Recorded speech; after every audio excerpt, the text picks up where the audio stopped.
Hey everyone, welcome to EfficientNet Explained. Today I'll be presenting about the EfficientNet convolutional neural net architecture.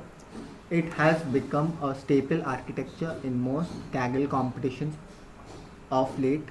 It is being used widely today both in the fields of research and real life. A little bit about myself. My name is Oishik Rakshit. I am a Kaggle competitions dataset and notebook expert and have recently won a silver medal in the Chai competition with a rank of 36. I am a triple undergraduate at IIT Guwahati and have been offered the SWE intern position at Microsoft in the summer of 2022. So a brief overview of what I'll be covering.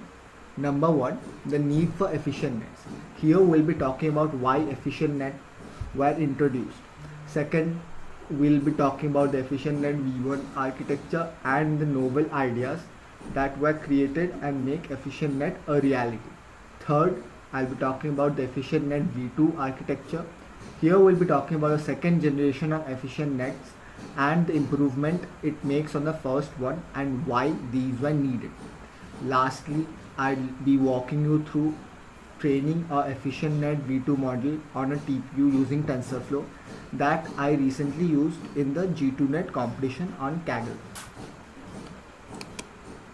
It is commonly believed in the world of convolutional neural networks that bigger is better. That is true to some extent, but not always.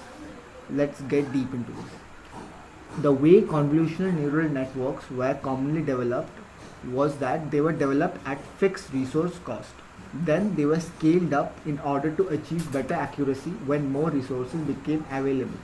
For example, ResNet 18 can be scaled up by increasing the number of layers, and this helps it achieve a much higher accuracy on the ImageNet dataset. Also, recently GPipe achieved accuracy of 84.3% on the ImageNet dataset, and it was made by scaling up a basic convolutional neural network architecture by a factor of 4. The conventional practice for model scaling is to arbitrarily increase the depth, width, or to use higher resolution images for training and evaluation. While these methods do improve accuracy, they generally require tedious manual tuning and yet still often yield suboptimal performance and results. So, efficiency. The efficient net is based on a novel model scaling method that uses a simple yet highly effective compound coefficient to scale up CNNs in a much more structured manner. Unlike conventional approaches that arbitrarily scale up network dimensions such as width, depth, and resolution, these methods uniformly scale up each dimension with a fixed set of scaling coefficients. Powered by this novel scaling method and the recent progress in AutoML, the family called EfficientNet was developed, which surpassed the state-of-the-art accuracy on many computer vision tasks, but with 10 times better efficiency. That is, they were smaller and faster. As we can see from the adjacent figure, the EfficientNet significantly outperformed other convolutional neural networks. In fact, the EfficientNet B7 model achieved a new state-of-the-art on the ImageNet dataset of 84.4% top-one accuracy, outperforming the previous state-of-the-art GPipe, but being 8.4 times smaller and 6.1 times faster. The EfficientNet model also has the feature that they can be used for transfer learning pretty well. This is evident when the EfficientNet model achieved an accuracy of 91.7% on the CIFAR 100 dataset and 98.8% on the Flowers dataset. Next, I'd like to talk about how the EfficientNet models achieve such high levels of efficiency and accuracy. So the two novel methods that help EfficientNet to achieve such high levels of accuracy and efficiency are namely one, neural architecture search, and two, compound scaling. I'll be explaining what these two are in the next slides. So compound scaling. In the figure we can see that conventional scaling was done by increasing one dimension out of width, depth or resolution. In part E of the figure we can see that all three dimensions have been increased with a fixed coefficient.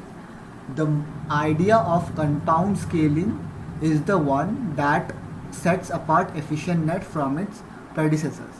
The idea of compound scaling makes sense, as we could think that a bigger image would need a much larger network, that is a network with more layers and more channels to capture more finely grained patterns. In fact, compound scaling not only works on EfficientNet but also has been applied on pre-existing MobileNet and ResNet architectures.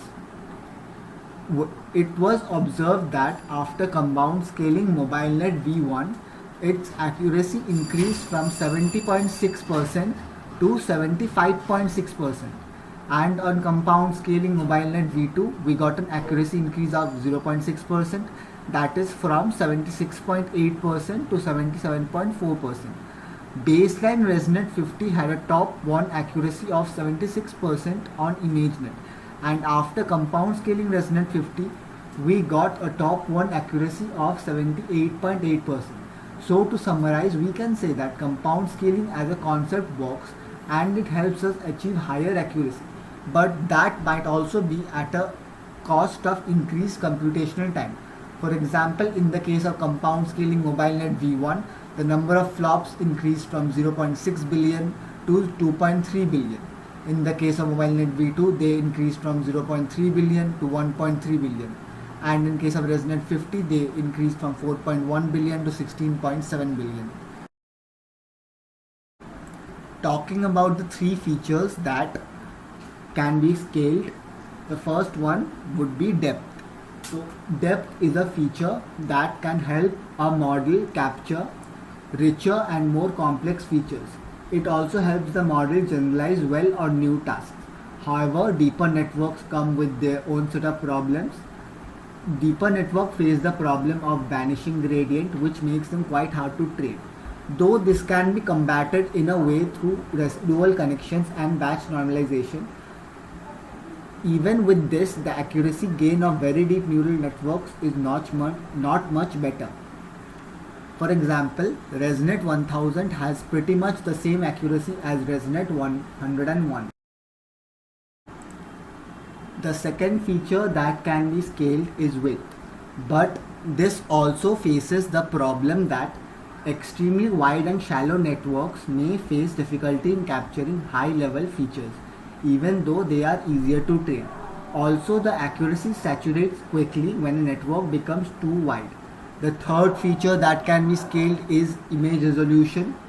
Image resolution scaling has been done in the past as well, and it is based on the concept of progressive resizing, which we will discuss in greater detail when we talk about EfficientNet v2. So from the previous concept of compound scaling, we get to know that any such baseline architecture would be scaled up successfully to achieve higher accuracy. But how would such an efficient, accurate baseline network be created? The authors had evaluated compound scaling on pre-existing baseline architectures such as MobileNet v1 or ResNet 18, but they were unsatisfied with it. So they set about creating a new ConvNet as a baseline using neural architecture search. Most deep learning architectures are made through trial and error, but modern deep learning neural networks often have many, even hundreds of layers of different types, along with the connection between the layers, which can be used to promote convergence of a model. The space of a conceivable model architecture is limitless. Hence, we arrive at the concept of neural architecture search. So let us try to understand what neural architecture search actually is. In neural architecture search, we have been given or we define a search space, search strategy and a performance estimation strategy as we see in the figure. The search space contains all the architectures that can in principle be found using the neural architecture search approach.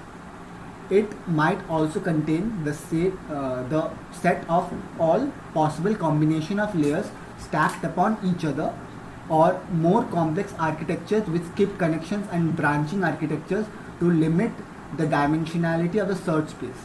It might also contain only submodules of architectures that are combined to the full module in a predefined manner. Along with this, neural architecture search can also be used to tune pre-existing models. This can be done by including only one architecture in our search space, but along with that we include all possible combinations of hyperparameters of this particular model. The neural architecture search will search all the hyperparameter optimizations and tune the architecture. The performance estimation strategy that we see here is the strategy or metric of the search space on which every architecture is evaluated. It can return a number that corresponds to the performance of an architecture.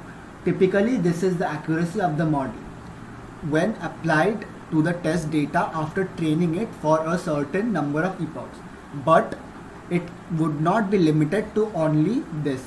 It can also be the number of flops per second, which can be a measure of the computational complexity of training or inference. But in any case, the search strategy that we see here is the heart of the map. It is supposed to identify the promising architectures from performance estimation and to avoid bad architecture searches from being tested. This can save a lot of time while searching for the perfect architecture. The performance estimation strategies that are used nowadays depend on random search, grid search, evolutionary algorithms, and reinforcement learning. So let's talk about how the EfficientNet architecture was developed using NAS. So the NAS, that is Neural Architecture Search, was first used for the MNASNet model, which was meant to be used on mobile phones. In their case, the main constraint was latency, as mobile phones do not have powerful processors or GPUs. In case of EfficientNet, the hardware limitations were not that restrictive. So we could create EfficientNet B0 by leveraging multi-objective search that optimizes both accuracy and flops, as we can see here. Here we can try to optimize a product of accuracy and flops divided by T. Here T is the target flops of the particular device we are targeting the model to be run on. For EfficientNet B0, the value of W is 0.07. Controlling the trade-off between accuracy and flops, the official EfficientNet B0 architecture is made up of MBConv layers for the base model. We would now be going a bit deeper into what the MBConv layer really is. MBConv layer is basically nothing but an inverted residual bottleneck net layer. We all know what the bottleneck layers is from the Inception V2 network. They first use a 1x1 convolution to bring down the number of channels and then apply a 3x3 or 5x5 convolution to reduce the number of channels to get the output feature. Finally, another 1x1 convolution operation is used to increase the number of channels to the initial value. The inverted bottleneck that the MBConv layer actually is does the reverse. Instead of reducing the number of channels in the first 1x1 convolutional layer, we increase the number of channels to 3 times the initial value. The standard convolution operation here would be very computationally expensive, so a depth-wise convolution operation is used to get the output feature map. Finally, the second 1 cross 1 convolution layer downsamples the number of channels to the initial value. Now, you might be wondering what a depth-wise convolution really is. So, to understand the depth-wise convolution, we should try to recap what the normal convolution does. So, for example, if we have a image of 3 channels, then the filter would have a size of 3 cross k cross k. Here k being our kernel size. This operation that we would be doing for the convolution is very computationally expensive. So what we would prefer to do is that in depth-wise convolution, the 3 channels of the original image is split into 3 parts so that each layer is treated separately. In this case, we use a convolution kernel of 1 cross k that would give us 3 separate layers after passing through the convolution operation, and in the end we would stack up these separate layers. A depth-wise convolution can further be extended into a separable depth-wise convolution layer in which the final stacked layers are multiplied by a 3 cross 1 filter, in which we would get an output similar to what we would get if we did our normal convolution layer, but with much less calculation. Hence, it is more efficient. Starting from the baseline architecture called EfficientNet B0, we can use compound scaling to obtain EfficientNet B1 and B7. The official EfficientNet B0 architecture has a resolution of 224 cross 224 with 32 channels. In the first layer, the first is a normal convolutional 3 cross 3 layer where the size of the kernel is 3. The second layer is a NBCon layer of kernel size 3 cross 3 and 16 channels. This is followed by 2 layers of NBCon 6 with kernel size 3, followed by 2 layers of NBCon 6 with kernel size 5. This is again followed by 3 layers of NBCon 6 kernel size 3 and NBCon 6 kernel size 5 respectively, followed by 4 layers of NBCon 6 kernel size 5. And finally we have 1 layer of NBCon 6 kernel size 3, which gives us total 320 channels. This is followed by a convolutional 1 cross 1 layer, followed by pooling and the fully connected layers, which would be the classifier head. So basically the EfficientNet B0 architecture is a mobile inverted NBCon layer to which squeeze and excitation optimization has also been added. That is the basic structure on top of which all the other models of the EfficientNet family have been scaled. So now let's talk about scaling EfficientNet B0 to get the models EfficientNet B1 to B7. We have to consider the depth of a model to be alpha to the power of 5, the width of a model to be beta to the power of 5, and the resolution of the image used by the model to be gamma to the power of 5. So these 3 parameters alpha, beta, gamma are under the constraint that alpha times beta square times gamma square has to be as close to 2 as possible.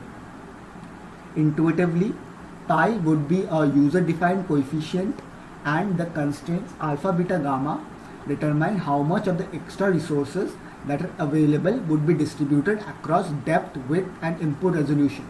So the way we would scale the model is that EfficientNet B0 would be created by keeping phi equal to 1 and assuming that twice more resources are available in particular. In particular, for EfficientNet B0, we find that alpha is equal to 1.2, beta is equal to 1.1 and gamma is equal to 1.15. The second step is that we fix alpha, beta, gamma to the constant values that we found and scale up the baseline of the network with different phi to obtain the models B1 to B7. So scaling up EfficientNet B0, we see that considering the channel multiplier and depth multiplier for the EfficientNet B0 to be 1, EfficientNet B1 causes a small increase in the depth multiplier to 1.1, EfficientNet B2 increases both the channel multiplier and depth multiplier to 1.1 and 1.2 respectively. Efficient B3 does the same to 1.2 and 1.4. Efficient B4 increases them to 1.4 and 1.5, and so on. Along with this, the image size also increases from 224 to 240 to 260 to 300 to 380 and so on, all the way up to 600 for EfficientNet B7. We talked about increasing the regularization for larger models and larger image sizes to avoid overfitting. So in EfficientNet B0 we had a dropout rate of 0.2. Similarly in B1 we also had a dropout rate of 0.2. This increases to 0.3 in B2 and B3, 0.4 in B4 and B5, and finally in EfficientNet B6 and B7 we have a dropout rate of 0.5. Right off the bat, I'd like to bring to your attention that the EfficientNet V2 architecture was able to achieve an accuracy of 83.9% on the small level. This was with much lower number of parameters than the competing EfficientNet architecture with 43 million parameters. So we can see that EfficientNet B2 models have a lower training time and higher accuracy when compared to other models in the same parameter range. If we want to talk about the improvements made by EfficientNet V2, these came mainly from using progressive training, fused MBConv layers and dynamic scaling. Progressive training. So the idea of progressive training is to gradually increase the image size as the training progresses. For example, if we are to train a total of 10 epochs, then we start with the training size of 224 cross 224 on the first 6 epochs, and then fine tune using image size of 256 cross 256 for the last 4 epochs. It was observed that going from a smaller image size to a larger image size leads to an accuracy drop. The authors concluded that this was due to uniform regularization. When training with different image sizes, we should also try changing the regularization strength accordingly. That is why we dynamically increase the regularization along with the image sizes to remedy this issue. This is because a smaller regularization effect on a large image would lead to overfitting, and a large regularization effect on a small image would lead to underfitting. Also in EfficientNet V2 they trained the different image sizes with different levels of data augmentation. It was observed that when the image size is small, then weaker augmentations perform better, but when the image size becomes progressively larger, then dynamically increasing the level of augmentation benefits the model. So in this way, the authors adaptively adjusted regularization along the image size during training, leading to a new method of progressive learning with augmentation. We saw that in EfficientNet V1, the authors used a MBConv layer, but in case of depth-wise convolutions, it is true that they have fewer parameters and flops than regular convolution, but they also come with the problem that they cannot fully utilize modern accelerators. What this would mean is that even though they have lesser number of flops, that would not generally translate to faster training. So the authors came up with the fused MBConv layer. In the fused MBConv layer, we replace the depth-wise 3x3 convolution and the 1x1 expansion convolution with a single 3x3 regular convolution. To compare these two building blocks, we use them in different configurations. It was observed that using fused MBConv layers in the early layers of the model, that is stages 1 to 3, can lead to an improvement in training speed with small overhead on parameters or cost. However, if the authors replaced all the blocks with fused MBConv, it increases the parameters and flops drastically, which also slows down the training speed. That is why a training aware NAS is used to dynamically search for the best combination of fused and regular MBConv. This also brought up the fact that a smaller expansion ratio of the MBConv layer along the network were more optimal. It also showed that the smaller kernel size with more layers was better than the larger kernel size that was used in EfficientNet v1. So going through the architecture of EfficientNet v2 small, we see that the first layer is a convolutional kernel of size 3 and it has 24 channels. This next layer is a fused MBCOM1 layer with 24 channels, followed by another one of the same. The next layer is a fused MBCOM4 layer with kernel size 3 and 48 channels, followed by a fused MBCOM4 layer of kernel size 3 and 64 channels. These are followed by normal MBCOM layers of kernel size 3 with squeeze and excitation optimization with 128 channels, which has 6 layers, and MBCOM 6 kernel size 3 with squeeze and excitation optimization, 160 channel, 9 layers, followed by a MBCOM 6 kernel size 3 with squeeze and excitation with 272 channels, and this is 15 layers of the same. In the end, we have the same convolutional 1x1 layer followed by pooling and the classifier head. So we end up with 1792 channels in the last layer, which is an increase from the 1280 we saw in EfficientNet v0. The last improvement that EfficientNet v2 makes over EfficientNet v1 is that EfficientNet v2 uses a non-uniform scaling strategy to gradually add more layers. This is because EfficientNet v1 equally scales up all the stages using a single compound scaling algorithm. But this is inefficient as all the layers are not equally contributing to the training speed and parameter efficiency. They are also adding a scaling rule to restrict the maximum image size. As in EfficientNet v1, they found out that it aggressively scaled up the image sizes. This was mainly done because earlier layers do not need scaling, because at this early stage the network is only looking at high level features. However, as the network gets deeper, it starts looking for low level features, and larger layers are beneficial to fully digest these features. So all in all, the architecture of EfficientNet v2 and EfficientNet v1 differ in 3 key areas. EfficientNet v2 extensively uses both MBCOM and the newly added fused MBCOM layer. The earlier layers of EfficientNet v2 prefer smaller kernel size as opposed to the larger 5x5 kernel size in EfficientNet v1, and we also remove the stride in the last layer. Now let us try to train an EfficientNet v2 model using a TPU and TensorFlow. So firstly, we would be importing all the required packages. There are no special packages that need to be imported for training the EfficientNet v2 model in this case. So the first thing that we need to do for training a model on the TPU is get the hardware strategy. This is connected to a TPU runtime, hence we can get all the information related to the TPU and also set the policy such as mix precision using bfloat16, which is the precision that's used on a TPU for calculations. It makes it a lot faster, and we also use the TPU as a multiprocessor.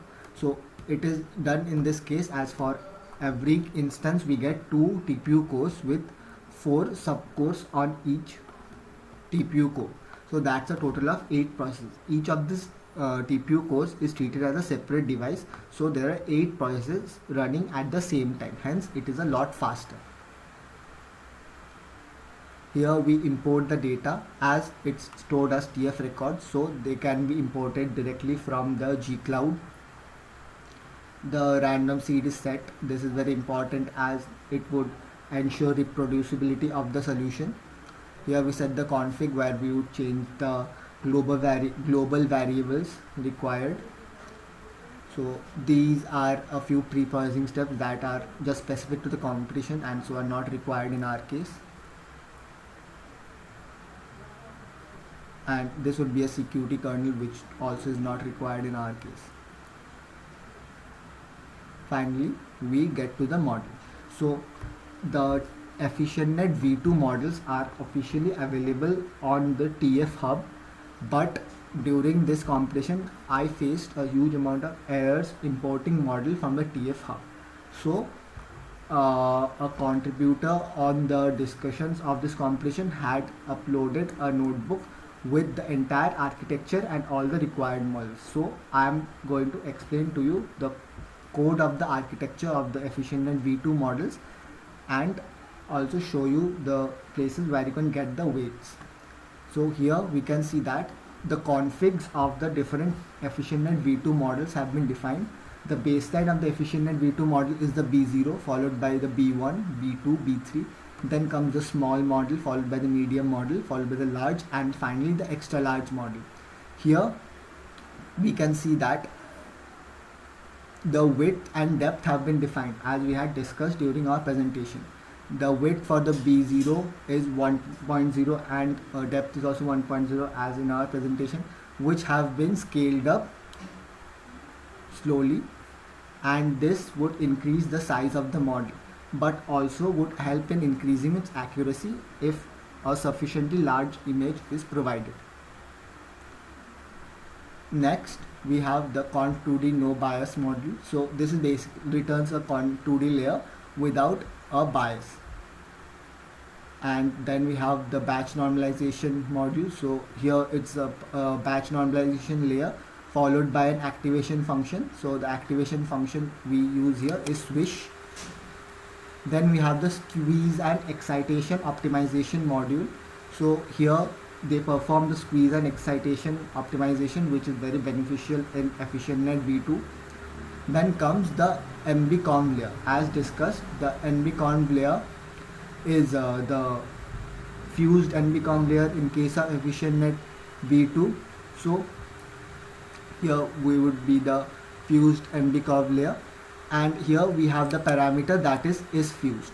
So if the MBConv layer is not to be fused, then we would be using a depth-wise conv2d layer, as we remember that EfficientNet V2 has a combination of both fused and not fused MBConv layers.